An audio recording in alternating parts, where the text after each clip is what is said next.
Now let's get into the college football playoff picture heading into a very pivotal Week 13. So let's go over the 4 teams that will have a bye currently right now. Oregon, number 1, pretty obvious.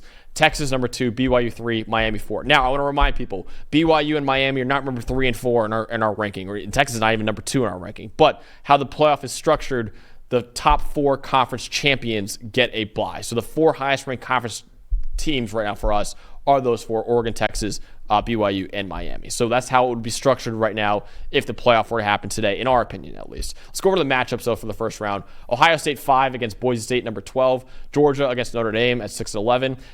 Penn State against Ole Miss at 7 versus 10. And Indiana versus Alabama at 8 versus 9. Before we dive into it even more, Dalton, let's go over the first 4 teams that just missed. Tennessee, Texas A&M, SMU, and even South Carolina. Even with 3 losses this year, Dawn, what they've done I thought was good enough to put as one of the first 4 teams that just missed out of the college football playoff picture right now. But I want to talk about the ordering of the SEC right now, outside of Texas, because I think everyone would agree that they probably would be the highest ranked team. It's the only one-loss team in the SEC. But it's a mess right now because obviously Georgia lost to both Alabama and Ole Miss, but also Alabama lost to Tennessee. And Ole Miss, has lost some bad ones as well to LSU, who doesn't look great right now, in Kentucky, right? So to me, I understand head-to-head's important, but when everyone's beating up on each other, I was like, okay, let's just look at the resume and just take away the head-to-head for a second. And I thought Georgia's resume was pretty clearly the best out of all of them, right? I think they obviously beat Tennessee, they beat Texas, they beat Clemson earlier in the year as well. So I thought that was the best of the SEC. I understand the argument that, hey, Bama and Ole Miss beat them. Ole Miss beat them convincingly as well. But with everyone beating up on each other, and if you want to do head-to-head, you literally could not make a ranking then if you want to do everything head-to-head. So that's why I personally went with that. Do you disagree with that? I understand either way. But no, I could see it. There's a lot of splitting hairs with it. And I think the interesting part to me is we're getting to where the math is telling us that there's going to be 4 SEC, probably 4 Big Ten, we think, because the committee clearly really respects Indiana. 1 ACC, 1 Big 12, Notre Dame, and Group of 5, right? And the Group of 5 is really cleared up because it's probably going to be either Boise or Army or Tulane. I think we're down to 3 teams because some others lost. Louisiana lost. A team like Western Kentucky lost. We were talking about UNLV earlier in the year. Colorado State's looking like they're going to be the team that's going to play Boise because they're undefeated in conference still. So that could be a different dynamic than Boise having to play UNLV. But I think it's clear that you mentioned 3 of those first 4 teams out in the SEC.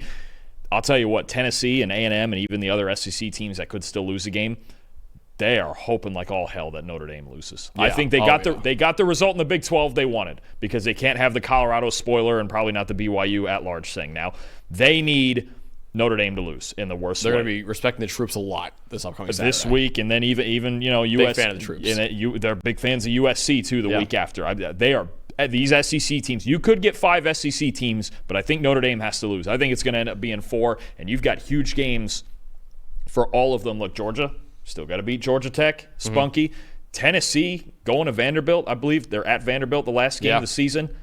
Not easy. I don't think that's not the team you want to play with your season on the line. Ole Miss against Lagway. Ole Miss against Florida. Florida's got it going. There's still games. There's still chaos. And then Texas versus A&M. Yeah. And if you're Texas, don't go losing that game and be 10-2 with a softer resume than the rest of these. It's a rough year for them, but the Iron Bowl is always worth watching.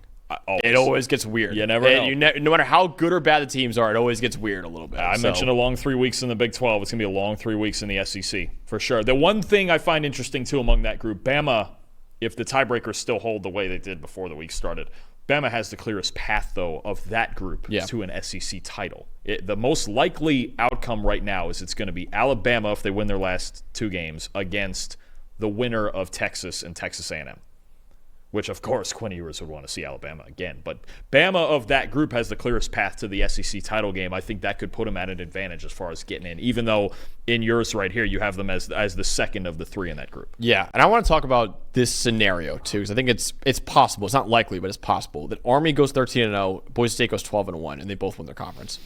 What do you do then? Because at this point, I know we said in our playoff video a couple of days ago, where we're like, oh, well, they both control their own destiny. I don't know if that's true. And I think at that point, if Army does that, Army jumps Boise State, in my opinion. Oh, man. I think it would happen. I mean, but would they both make it? I don't know. I don't know if they would. I think they would That's put tough because an Army's SEC got team the over. soft strength of schedule problem. Yeah, but they would beat Notre Dame and they would beat Tulane. Yeah. That's two better wins than Boise State's That's got. a hard one, and I'm curious to see where Army and Tulane end up in these rankings because they were just 24 and 25. Yeah. They're going to move up at least a couple of spots from there. So I don't know. That's a hypothetical that, I guess that's part of a game that we're previewing this week now, isn't it? Hey, thanks for watching another episode of the PFF College Football Show. Please make sure you guys subscribe to the channel. Also, subscribe to PFF Plus at subscribe.pff.com for all of the same data and grades that we use in our show, plus fantasy tools, betting tools, and our mock draft simulator.